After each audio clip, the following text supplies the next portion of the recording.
November 28th, 9:22 a.m. 25 seconds, and counting. Atlas on internal power. 10. Gina ready, switch on. Spacecraft to internal power. 5. Clear to launch. We're counting. Engine start. Ignition. Liftoff. Going up. Roger. 1-3 seconds. We're on our way. Roger. There were 7 other scientific experiments on board, and it takes a lot of teamwork to plan and execute a flight like this.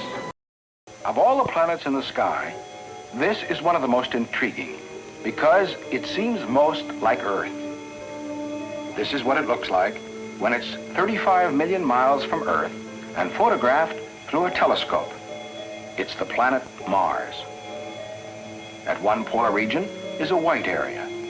Is it snow, or ice, or something else? The dark patches vary in size and color. Are they vegetation of some kind that changes with the seasons? Scientists have been asking such questions for many years. Finding the answers has been difficult because Mars comes relatively close to the Earth only once every 2 years, and never any closer than 35 million miles. To find out more about Mars, scientists had to get closer to it somehow. And then, the National Aeronautics and Space Administration announced they were going to send a spacecraft across 325 million miles of space toward Mars. It would take 8 months to get there. It would make only one pass a few thousand miles from the planet, then leave Mars to orbit permanently around the sun. Could photographs be taken of Mars and sent back to Earth? It would be in camera range less than half an hour. This unusual opportunity to try to photograph Mars was welcomed. After many meetings and a lot of give and take, we finally agreed that we should try to get a series of black and white photographs that should begin at the limb and continue across the planet to the shadowed area. The photographs should show detail at least 10 times better than any taken from Earth. The pictures would be taken in overlapping pairs, one through a green filter, the other through a red filter, to increase contrast and tell something about the colors on the planet. We designed the system to take 22 photographs. Design and build a camera system that can travel 8 months in the cold and vacuum of space, and then take 22 close-up pictures of Mars. Break the pictures up into tiny pieces so they can be radioed, one at a time, across 135 million miles back to Earth. The camera system to do all this can weigh no more than 11 pounds and can use only 10 watts of electricity, slightly more than it takes to light a Christmas tree bulb. With the camera at an estimated altitude of 10,000 miles or so from Mars, we needed a telescope. The red and green filters could be set into a circular shutter. With the predicted brightness of Mars, the exposure should be about 1/5 of a second, then the shutter would be closed for 48 seconds.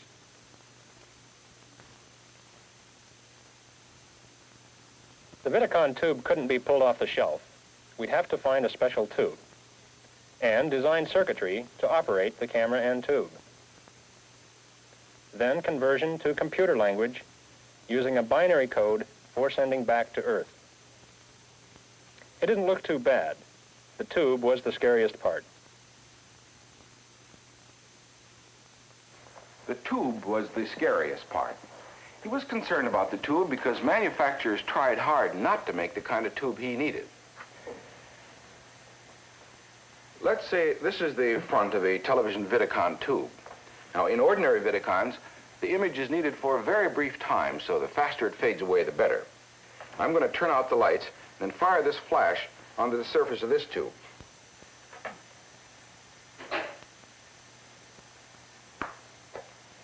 The image of my hand is stored on the surface. Denton Allen needed a Vidicon tube that could hold the image for a long time while the picture information on it was scanned and changed to code. He found what he thought was a tube that could do the job and began planning the camera system around it. The designing of the various subassemblies began according to a schedule that said on June 8, 8 months from now, we're going to have ourselves a breadboard of this camera system with a slow scan Vidicon in there that works. So boy, you put that date in the back of your minds and go at it. Because if that one isn't met, by the next date down there, you're in real bad shape. You know you've got to have a bunch of amplifiers in there, and you know darn well to run this tube, you've got to have deflection circuitry. This means system design and individual circuit design going on that can withstand the rigors of the space environment.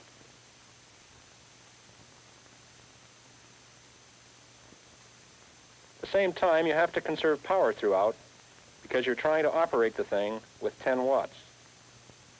The system also converts the picture elements into the binary code that will be sent by radio back to Earth. Of course, we had to simulate that part on the ground, then convert the binary code back into picture elements again, and hopefully reproduce the same picture we started with. Here's a picture of a common object. You can't recognize it because all you can see are some of the dots that make up the picture. The camera system was designed to produce a picture with dots like these, 200 in a line this way and 200 in a line this way. When you can see more of the dots, they become a picture of a tennis ball. The pictures of Mars will be made up of dots too, 40,000 of them.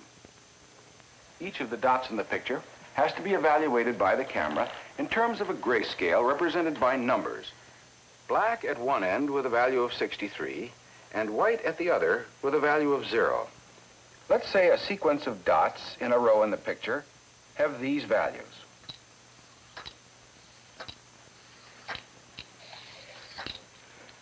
Now the numbers have to be changed to code.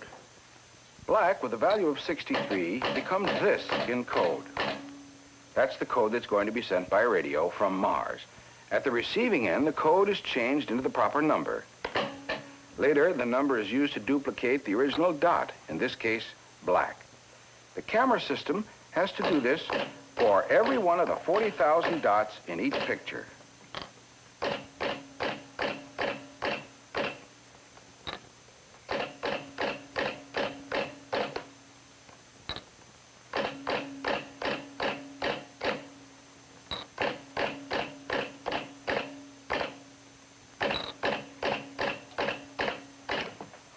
With these numbers, the 40,000 different dots can be duplicated.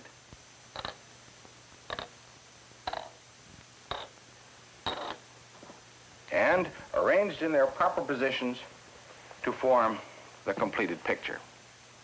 On June 8th, Denton Allen's team was supposed to have the first experimental model of the entire camera system, the breadboard version, ready to produce a picture in this way. By this time, we'd checked out the best slow scan tubes we had. Time was getting pretty short, but each engineer still had a lot of last-minute details to worry about. His subassembly had to be ready to work in the system.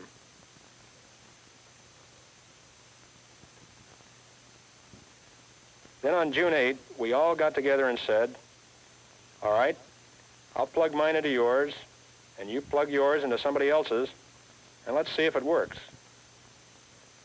So we put in the Vidicon, aimed it at a test pattern. We're supposed to have a picture. And after about a half hour of tweaking things up, why, these various subassemblies came together and generated for the first time a slow scan, completely coded and decoded picture.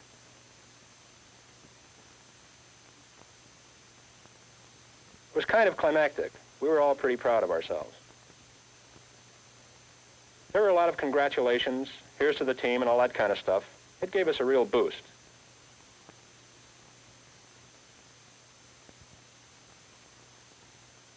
At this point, we're probably drawing 15 watts rather than 10, and you look at this stuff spread all over the table, and you say, gee, 11 pounds for this whole thing?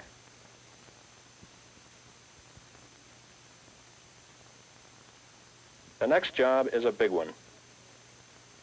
We've got to do it a little bit here and a little bit there, refining it a piece at a time. We found we could get rid of some of the circuitry without sacrificing performance. We reduced the weight an ounce at a time wherever we could. And to eliminate those 5 extra watts, we had to reduce our power consumption at every step. Finally, we built a prototype that took beautiful pictures of a test pattern in the lab. It took us about a year to work out most of the problems. Vidicons had been checked out in the environmental tests. Vibration especially was a worry. Would the tube really get that rough a ride? Could the tube itself be built stronger? Could we mount it better to reduce the vibration to the tube?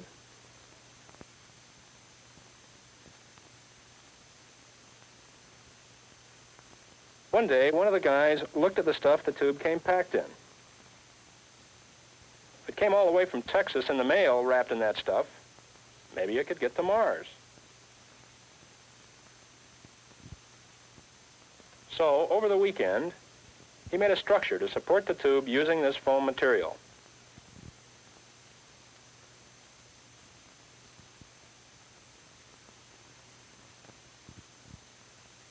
It was not so hot at low-frequency vibration, but at high frequencies, where you really begin to worry, the foam was just a big cushion. The tube was working beautifully. All we could do was hope this was a valid test for the vibration the tube would get during liftoff. Because by this time, we couldn't make any more design changes. You're tied into so many other systems, you could affect them all. So this was the camera system that was going to Mars. At Cape Kennedy, the instruments for the 8 scientific experiments are now being installed on the Mariner 4 spacecraft. There's the camera system on the scanning platform. You can see the telescope. Behind it, inside, is the shutter and the sticky Vidicon tube that gave them so much trouble. Even now, they're not sure it will survive the vibration during liftoff. In the camera system, there's only one mechanical device, the shutter. When current flows through this solenoid, it turns the shutter. The exposure is 1/5 of a second through the red filter. Then the shutter is closed for 48. Then the green filter for 1/5 of a second, and the shutter is closed for a longer period. Then the cycle starts again. They'd run tests on this shutter in a vacuum chamber and found there was a limit to the number of times it would turn. It was decided to replace the shutter in the camera and limit it to 1,000 exposures. During the flight, information about the engineering and scientific equipment on board is radioed back to the Jet Propulsion Laboratory and displayed as numbers like this. So far during the flight, the numbers give engineering data about the spacecraft itself. But 8 weeks after liftoff, a command will be sent to remove a protective cover from the camera telescope and to check out some of the elements of the camera system. So everybody at the Jet Propulsion Laboratory was standing by, each one waiting to see how his part of Mariner 4 was functioning. Whatever was recorded on tape would be sent back to Earth very slowly. Because of the great distance and the limited power available, a little over 8 bits of code per second. It's going to take about 8 hours to send each picture back to Earth. Here's what the picture information looked like when they tested the camera system on the ground. These first 3 numbers indicated various engineering checks, and the last 3 numbers, the actual engineering data. When these numbers changed to 500, that was picture information from the first line of the first picture. Here were the grayscale values of each one of the dots in line 1. This is what they're expecting to see if there's any picture information on the tape recorder 135 million miles out in space. So the next morning, about 5 o'clock, we were expecting the first picture numbers to come up. So we watch the numbers, and all we see is black for the first 6 lines, which is what the first 6 lines are supposed to be. I had clued them in on this. But on line 7, we'd better start looking to see if things were not going to be 63s anymore.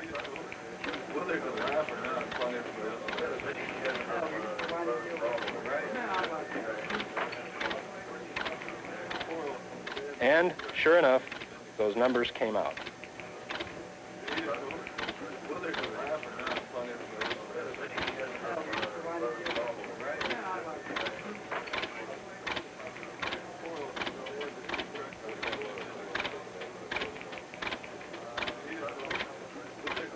The director of JPL, Dr. Pickering, was there. So were Layton, Murray, Sloan, everybody. This was really exciting. As soon as the guys had a bunch of numbers, they would tear off the sheet from the printer, run off to another room, and paste it up on a board. Then they had guys painting these numbers with colored chalk. It really got to be a big thing. People all over JPL got wind of this. Just hundreds of people came to see this first picture of Mars. Mariner 4 successfully carried out the scientific investigation of Mars.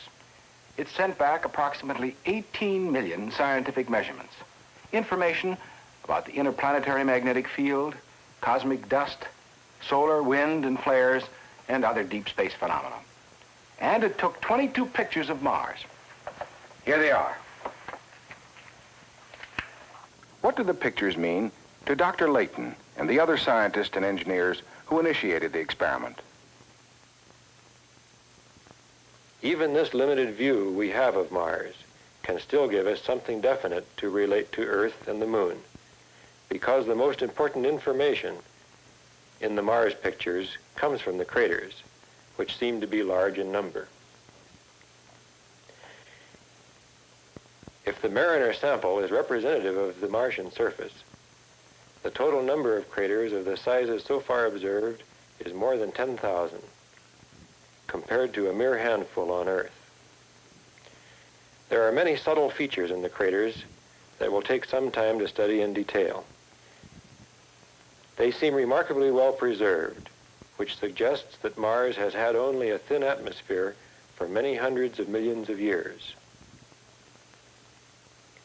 If the Martian surface is truly primitive, it may prove to be the best, if not the only place in the solar system still preserving clues to its original development. We believe the Mariner photos will profoundly affect the scientific views about the origin and evolution of the planetary bodies in the solar system. The photographs of Mars are now available to scientists throughout the world. They've achieved striking results by studying photographs that cover only 1% of the Martian surface. The other 99% remains a mystery